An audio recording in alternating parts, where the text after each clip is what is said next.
1,00,000 आदमी अगर प्रशिक्षित हो जाए, संजीत बन जाए, विकसित बन जाए, तब जाकर कहीं बिहार की दुर्दशा सुधरनी शुरू होगी। ठीक है। और जब मैं फर्स्ट टाइम आया था तो कैंप में बहुत भर एक स्टोरी बताया। स्टोरी से शुरुआत करते हैं। जब कैंप में खाना खाने के लिए जाते थे तो हमें खाना नहीं मिलता था, क्योंकि लोग समझता था ये गांव का बच्चा आ गया खाने के लिए। फिर उनको बताते थे कि नहीं, मैं पदयात्री हूँ, तो कोई बिलीव ही नहीं करता था। ऐसी घटनाएं एक नहीं, कम से कम 5 बार घटनाएं हुई गई थी।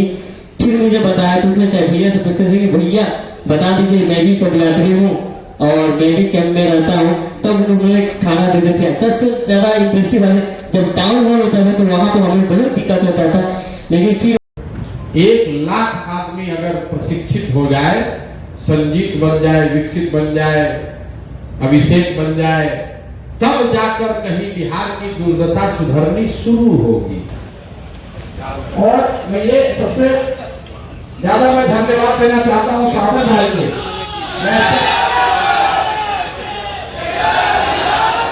आप सभी के बीच में आदरणीय प्रसाद किशोर जी आ रहे हैं। जय बिहार, जय बिहार, जय बिहार, जय बिहार, जय बिहार, जय बिहार, जय बिहार, जय बिहार। मैं जो कह रहा था कि एक समय था जब हम लोग कैंप में 60-70 से लेकर 100 लोग रहा करते थे। और मैंने थे। और जब मैं फर्स्ट टाइम आया था तो कैंप में बहुत भर एक स्टोरी बताया। स्टोरी से शुरुआत करते हैं। जब कैंप में खाना खाने के लिए जाते थे तो हमें खाना नहीं मिलता था, क्योंकि लोग समझता था ये गांव का बच्चा आ गया खाने के लिए। फिर उनको बताते थे कि नहीं, मैं पदयात्री हूँ, तो कोई बिलीव ही नहीं करता था। ऐसी घटनाएं एक नहीं, कम से कम 5 बार घटनाएं हुई गई थी।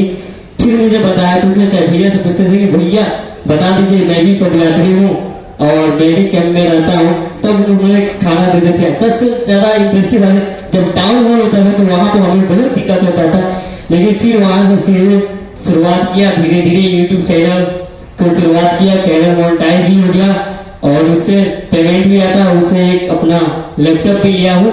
और मैं ज्यादा आश्रम में नहीं रहता, क्योंकि मैं सर के साथ हमेशा जहाँ सर जाते हैं उनके पीछे पीछे किसी भी तरह से उनके पीछे पीछे जाकर वीडियो शूट करता हूँ। आप जितने भी टेलीग्राम के माध्यम से आप वीडियो देखते हैं, मैं वीडियो शूट करके आपके पास देता हूँ, ताकि बिहार के हर कोने कोने में आपको इस जन स्वराज को पहुँचाने में काफी मदद मिलता है। और सर को भी बहुत बहुत धन्यवाद। जो हमारे पास मोबाइल नहीं था, सिर्फ 5,000 का भी मोबाइल नहीं था, तो सर ने मुझे मोबाइल दिया। उन्हीं मोबाइल से मैंने वीडियो भी शूट करता था, वीडियो अपलोड भी करता था। और सर को भी दिल से धन्यवाद, प्रशांत सर को, जो मुझे आगे बढ़ने में मौका दिया। और सबसे बड़ी ये ताकत है कि जन स्वराज के ऊपर मैं निर्भर नहीं हूँ। मुझे जन स्वराज आएगा तो हमें मदद करेगा, हमें आगे बढ़ाएगा। मैं अब अपने ऊपर निर्भर हो गया हूँ। मैं भी आगे बढ़ रहा हूँ और जन स्वराज को जितना हो सकता है उससे आवश्यकता से अधिक मैं आगे बढ़ाने में मदद कर रहा हूँ। बहुत बहुत धन्यवाद आप सभी का। बहुत बहुत धन्यवाद दीक्षित भाई।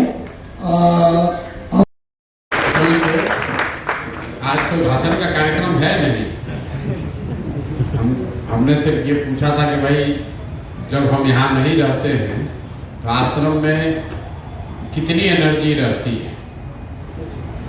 हमको ये डर सताता रहता है कि अभी हम जा रहे हैं बाहर, तो आश्रम में से, आश्रम में रहने वाले लोगों की ऊर्जा, उनका आत्मविश्वास थोड़ा कम हो जाए। मेरे भैया प्रशांत जी तो वहाँ गए और यहाँ पर हम लोग बैठ के क्या कर रहे हैं। तो हमने एक अपने साथियों के लिए लक्ष्य निर्धारित किया था कि भाई अब यहाँ से निकल रहे हैं, आते जाते रहेंगे, तो कम से कम अगर 500 साथी साथ में रहें तो एक दूसरे की हिम्मत, एक दूसरे का हौसला, एक दूसरे का आत्मविश्वास बनकर इस पूरे व्यवस्था को जागृत रखेंगे।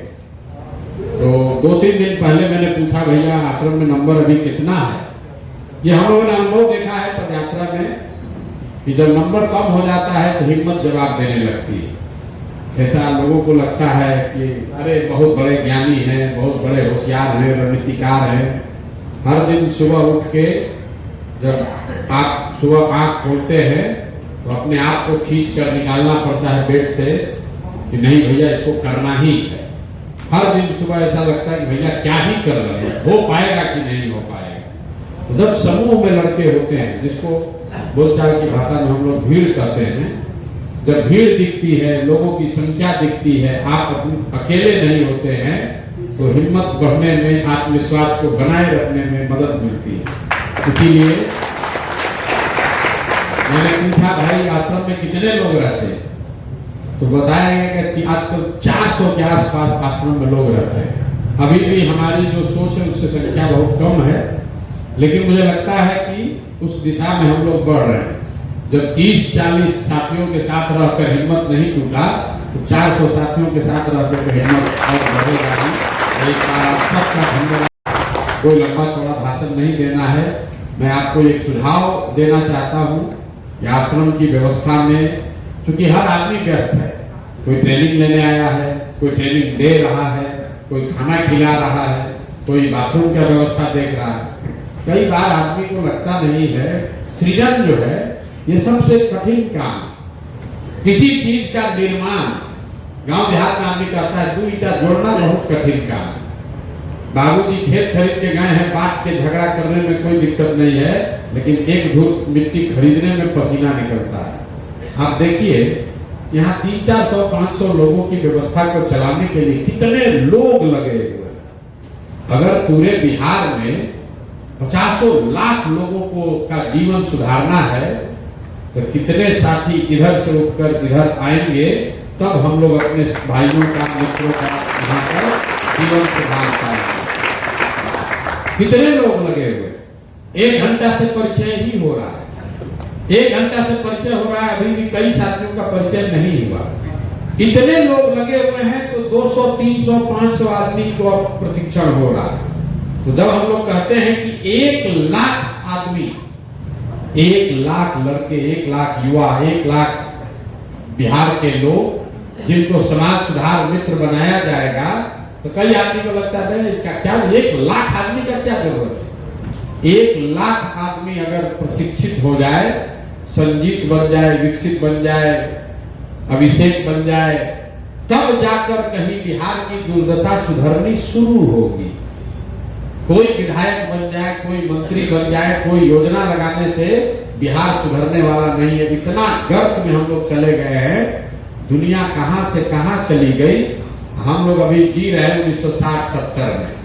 तो हम हमेशा कहते हैं कि जिस बिहार को देश के सभी दल और नेताओं ने न सुधर पाने वाला मानकर छोड़ दिया है, उसको सुधारने का जिम्मा सिर्फ और सिर्फ बिहार के लड़कों का है, आपका है, हमारा है, दूसरा कोई इसको नहीं सुधारेगा। आप लोग देखते होंगे अफगानिस्तान का, अफगानिस्तान देश का नाम सुने हैं ना? आज से 30-40 साल पहले वहां सोवियत रूस तब था, वो लोग आए उस पर कब्जा करके कि हम लोग इस देश को बढ़िया बना देंगे। वहां का आदमी ऐसा है कि लड़ते लड़ते लड़ते उनको सोवियत रूस को मार के भगा दिया वहां से, लेकिन माना नहीं। फिर 20 वर्ष आपस में लड़ता रहा। फिर अमेरिका वाले लोग आए, कहा रशिया नहीं सुधार सका, हम लोग सुधार देंगे, हम लोग के पास बहुत रुपया है। अमेरिका वहां 10-15 साल तक रहा। अमेरिका के साथ कई साथी देश के लोग, वहां के संसाधन, वहां के एक्सपर्ट, विद्वान, यूनाइटेड नेशन सब लोग गया अफगानिस्तान कि हम लोग इन लोग को पढ़ाना सिखा देंगे, इन लोग को लड़ाई बंद कर देंगे, इन लोग को जीना सिखा देंगे, इन लोग को मॉडर्नाइज कर देंगे, विकसित कर देंगे। और सब होने के बाद एक समय आया जब कहा भैया तुम लोग प्रणाम कर रहे हैं, हम लोग जा रहे हैं, जो करना है करो। अब वो फिर तालिबाने वाला चला है। तो भैया बिहार में वही दशा, बिहार का हम लोग बच्चे थे 1989 के इलेक्शन में, हमको लगता है कि हम 8वीं क्लास में पढ़ते थे, तो पहली बार हमने विशेष राज्य का दर्जा और पैकेज की बात यही गांधी मैदान में राजीव गांधी तब प्रधानमंत्री थे, उनसे सुना। उनसे मतलब रैली में सुनने नहीं गए थे, पेपर में पढ़े होंगे। तो राजीव गांधी ने कहा उस समय, आप जाके देखिएगा लाइब्रेरी में छपा होगा, अभी भी कहीं पेपर होगा, कि मैं बिहार को सुधार दूंगा अगर हम प्रधानमंत्री बने तो बिहार को 50,000 करोड़ रुपया का पैकेज दिया जाएगा। ये कहा गया 1989 में, 1989, 11 साल उधर और 25 साल इधर, करीब करीब 36 साल हो गया। फिर बीपी सिंह आए, जनता दल ये सब बना कि हम लोग बिहार को सामाजिक न्याय से सुधार देंगे। तो सुधारते सुधारते जंगल राज बना दिया। फिर उसके बाद देखिए नीतीश जी आए, ये भी थोड़ा बहुत सुधार कर भूल गए।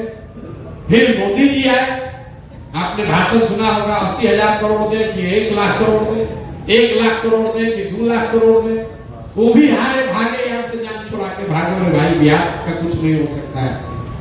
मैं आपको इसलिए कह रहा हूं कि कांग्रेस, लालू, नीतीश, भाजपा, ये चारों लोग बड़े दल, बड़े बड़े नेता कहीं न कहीं बिहार से हार मान के थक कर छोड़कर चला गया। चलने में सुधरने वाला नहीं।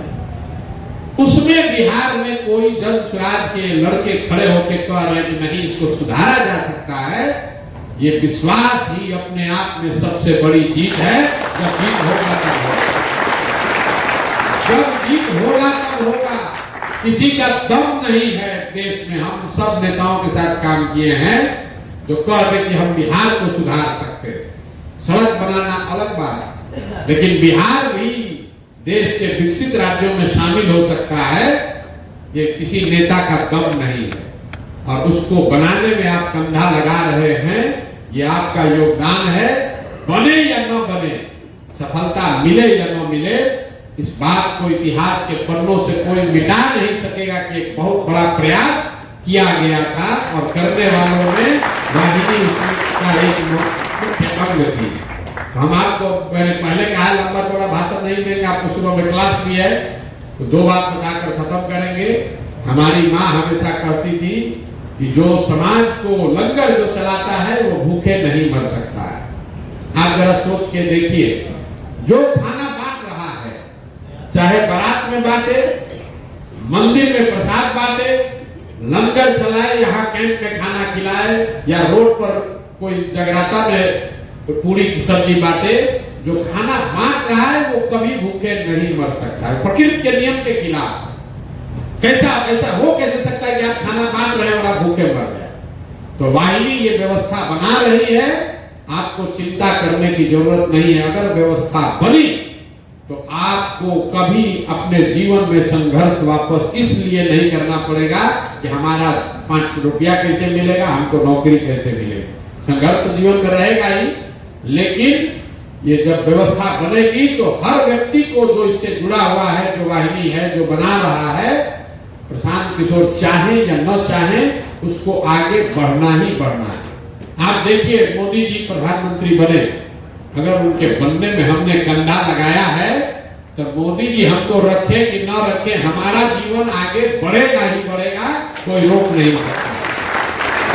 तो मोदी जी के कहने करने का मोहताज नहीं है, क्योंकि कुछ हो ना हो आप इतना चीज सीख लेते हैं, इतना जीवन में आगे बढ़ जाते हैं, इतना अनुभव आपको हो जाता है कि आप वापस लौटकर वहां नहीं पहुंचिएगा जहां से शुरू किए थे।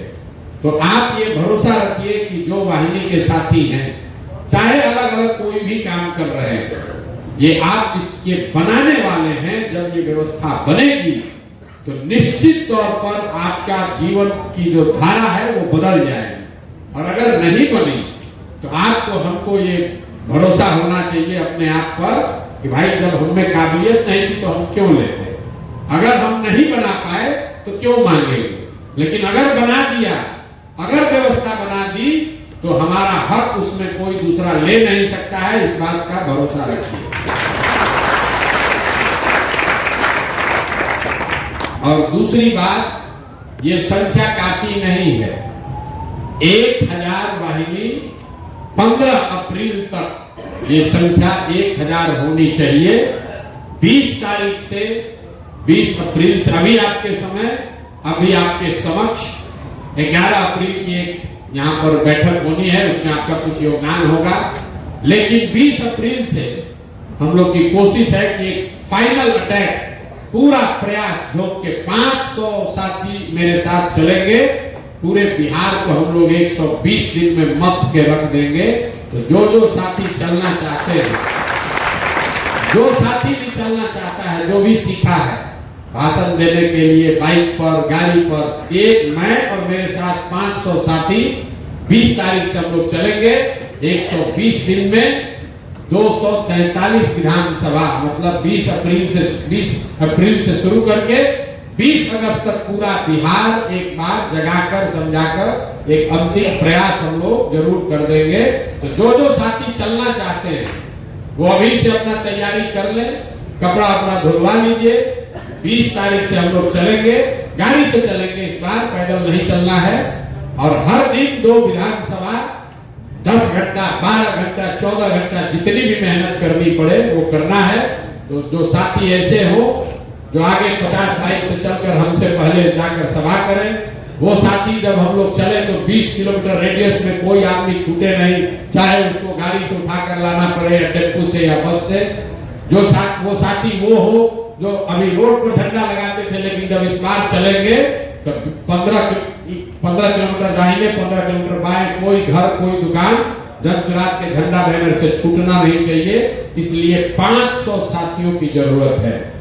और 500 साथी जब ये यात्रा कर रहे होंगे तो ये आश्रम में ये आत्मविश्वास, ये हौसला, ये कार्यक्रम बना रहे।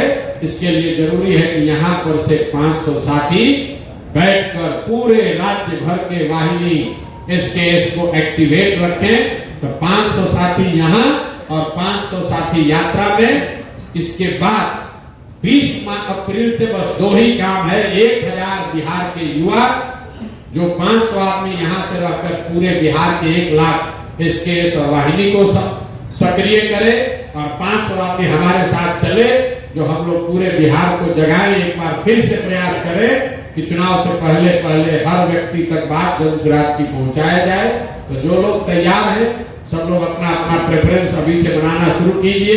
कौन भाषण देना चाहता है, कौन मोटरसाइकिल पर चलना चाहता है, कौन झंडा टीम में जाना चाहता है। हम अगले 10-12 दिन यहाँ रहेंगे 2 तारीख से, तो आप लोगों से बात भी होगा और सारा ये टीम उनका गठन हम लोग कर लेंगे। 11 तारीख को जब गांधी मैदान में रैली हो जाएगी तो 5 दिन आप घर जाइए, 2 दिन, 4 दिन, 5 दिन घर जाइए, और जब घर से आइए तो उसके बाद हम लोग अब चुनाव के बाद, मतलब पहले क्या योजना था, जात पात योजना। अब जनसुराज आया है तो माई बहन योजना कह रहा है। पहले बिहार में क्या योजना था, हिंदू मुस्लिम योजना, न तो जात पात योजना, जात योजना, न तो भात योजना, उत्सव योजना, नया योजना लेकर आ रहे हैं। ये राजनीति के में विकल्प की ताकत है, ये जनसुराज की ताकत है, ये आपकी ताकत है। अब संकल्प लीजिए, घर घर से, गांव गांव में 5 आदमी को, 10 आदमी को, अपने साथी लड़कों को जोड़िए। अभी समय है, 1 महीना में जिसको भी जानते हैं ये लड़का कारगर हो सकता है, उसको लाइए, इस व्यवस्था का हिस्सा बनाइए। 1-1.5 हजार लड़कों ने भी अगर संकल्प ले लिया तो लाखों लोगों का बिहार में जीवन बदल सकता है। इसी संकल्प के साथ इसको शुरू किया गया है, और इसको बिना आपके सहयोग के पूरा नहीं किया जा सकता है। हम मजाक में कभी कभी कहते हैं, जो वाहिनी है ये शंकर की बारात है,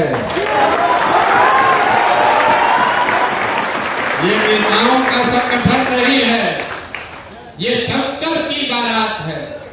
कोई पढ़ा लिखा है, कोई बिल्कुल अनपढ़ है, कोई कपड़ा बहुत बढ़िया सलीके से पहनता है, और कोई ऐसा भी है जिसको कपड़ा पहनने से मतलब नहीं। लेकिन ये धुनी लोग हैं, एक बार धुन सवार हो गया तो जहां जाएगा वहां पर मुक्त ही आएगा। तो आप सबका इस पूरी व्यवस्था को बनाने में जो योगदान है वो प्रशांत किशोर या आपके यहाँ बैठे किसी साथी के रिकॉग्निशन का मोहताज नहीं है। आप इतिहास बना रहे हैं, और ये आप भरोसा रखिए कि उस इतिहास को बनाने वालों में, जब आजादी की लड़ाई में लोग भगत सिंह का नाम ले रहा है, गांधी का नाम ले रहा है, तो कई ऐसे लोग जिनका नाम लोग नहीं लेते वो भी कहते हैं कि आजादी की लड़ाई में सैकड़ों, हजारों लोगों ने कुर्बानी दी है। तो ये हजारों लोगों के प्रयास, परिश्रम, आपके श्रम, आपके खून पसीने से ही इसको बनाया जा सकता है। एक प्रशांत किशोर इसको नहीं कर सकते हैं।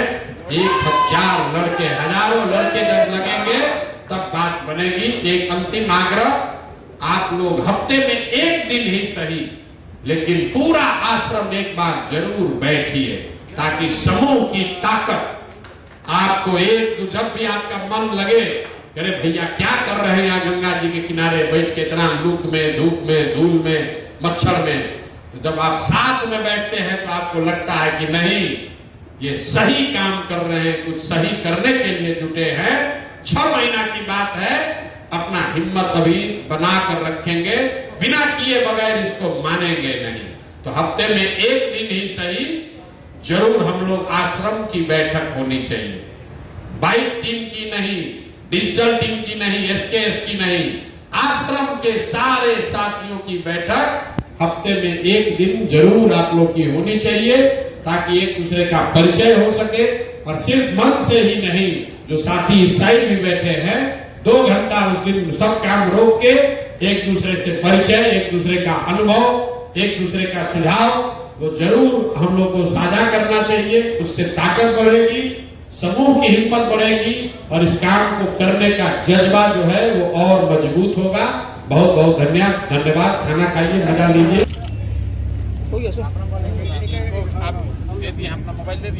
जी सर। देखिए दोस्तों, यहीं पर प्रशांत किशोर जी का जो मीटिंग था मुखिया, और मीटिंग समाप्त हुआ और काफ़ी अच्छा रिस्पांस मिला, और समाज के स्तर पर जाकर जनस्वराज का भी प्रचार करेंगे और अपना नेक्स्ट ब्लॉग में। तब तक हमारे साथ बने रहिए।